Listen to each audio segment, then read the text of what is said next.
So, never been a nigga that's good for this long, this hood, or this pop, this hot, or this strong, with so many different flows. This one's for this song, the next one I switch up. Alright, so my name is Gentry Humphrey. Everybody calls me G.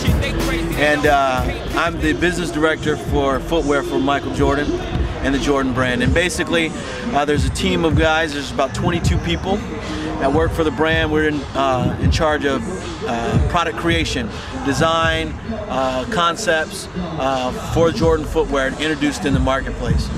And based out of Beaverton, Oregon, in the US. And you know, it's all about trying to create great shoes, hot shoes for all people that love sneakers.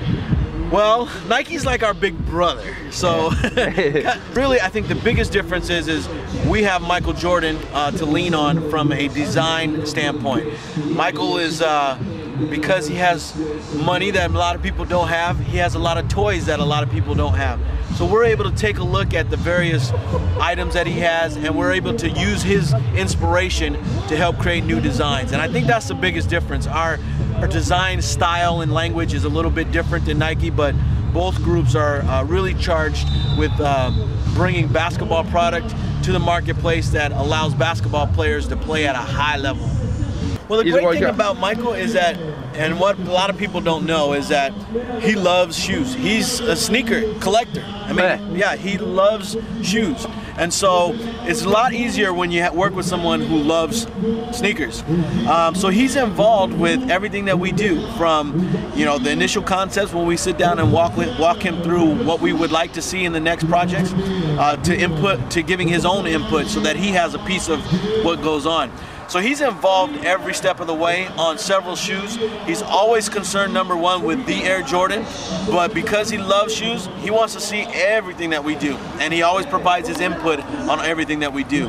Now, as we have new players that introduce, so like Carmelo Anthony, Chris Paul, new other athletes in the NBA, he likes to make sure that they understand how the design process works and they have input on their shoes. And he always kind of coaches them on the best things to do. He provides his input, but Michael is always involved with everything they do. The biggest thing for us is we always try to make the new shoes, hopefully one day they will become classics or legends like the old shoes. And like you said earlier, we understand that the old shoes are important to us. I mean, the fact that retro shoes are hot, that's important to us. But it's killing you too. That's right, that's right, that's right. And the key there is because most people we've been able to build an emotional connection with our shoes. So a lot of consumers out there can tell you why they bought this shoe. You know, it's my favorite shoe because I had to, you know, work outside, you know, I had to cut the grass, I had to do whatever to get those shoes. I had to make good grades in school, whatever, to get those shoes. So there's a connection that we've been able to build, and that's important to our history. And so as we build shoes in the future, hopefully we're going to continue to build shoes that allow people to have that emotional connection. Michael wants to be involved. Even though he stepped away from the game, he likes to make sure that we try to inject that into each shoe that we bring. So really our design inspiration can come from anywhere. I mean, we've done anything from birds to animals to cars. It can come anywhere.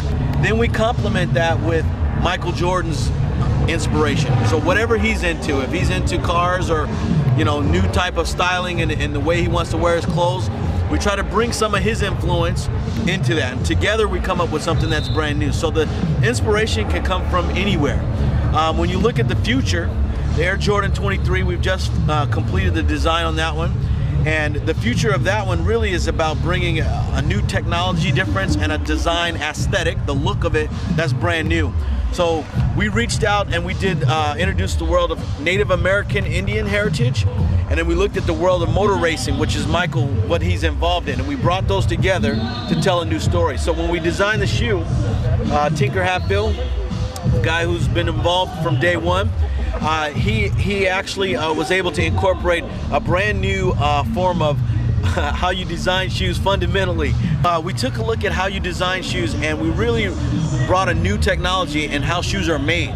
So the Air Jordan 23 is going to be a new way of constructing shoes, a brand new aesthetic that's very, very interesting, very intricate, very detailed. Exactly. It's more considered how you construct it. We took paid attention to the glue, the solvents that were used, the construction of it was more precise, more detailed, so that the shoe allows a basketball player who plays at the high level to really play the way he needs to play, but also the way it's built and constructed is brand new. And so we tried to be more considerate of how the solvents that we use. We wanted to be more environmentally friendly. So the whole new way of constructing shoes hopefully will set a trend on how people can look at how shoes are manufactured. It's not woven inspiration? Nope. So a lot of bad info out there. But that's good for us, because if we can keep people on their toes guessing where we're going to be, that's good. Right now it very well could be. It will definitely be the last numbered Air Jordan, because after the number 23, why do you need to go any higher? I think the shoe itself is important to the industry, so it could come back, but maybe in a different way. Not so much as the numbered shoe, but we'll see. I can't really say that's my favorite because I love many of them. I think the one that's probably really near and dear to my heart is probably Air Jordan 11, the one with the patent leather. Mainly because when we built that shoe, we first introduced it, most people, when they saw it, they didn't like it.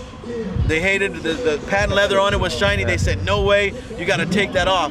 But deep down, we felt it was the right thing to do. And everybody, most people said no, no, no, no, no. But really deep down, we said yes, yes, yes, because we felt it was the right thing to do. So because of that, and we went with it, and then when we introduced it, people loved it. I think that's why that one's probably most near and dear to my heart, because deep down we felt it was the right thing to do. And Jordan really should always be the shoe that sets a trend or does something that's very different than everything else. And that did it at the time, and you know, it really, really flew in the face of what people told us we should do.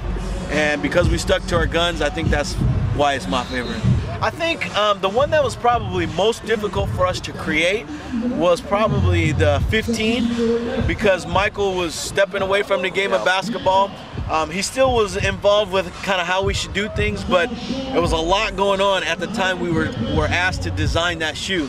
And so I don't think it had the opportunity to have as much involvement with the overall team as most of the other shoes. So that one was probably the most difficult to make. But outside of that, I mean, I still think there's some things on that shoe that were very, very ahead of its time.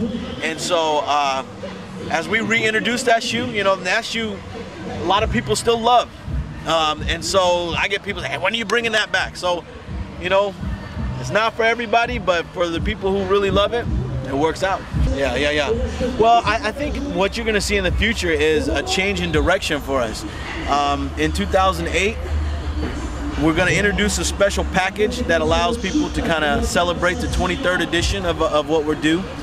But outside of that package, it's going to be very, very hard to get retro shoes again. And then going forward, even harder. So we've got a plan, a marketing plan over the next few years that's going to make it pretty difficult for people to get shoes. So while the business has been rolling, you know, we've been hot and people want more. We've delivered a lot, but we're going to actually bring it back, so that the main goal will be to allow people who love what we do to keep it special. And so one way to keep it special is to go away from it for a little while. So starting in 08, it's going to be a little more difficult. More and more difficult. Yep. Is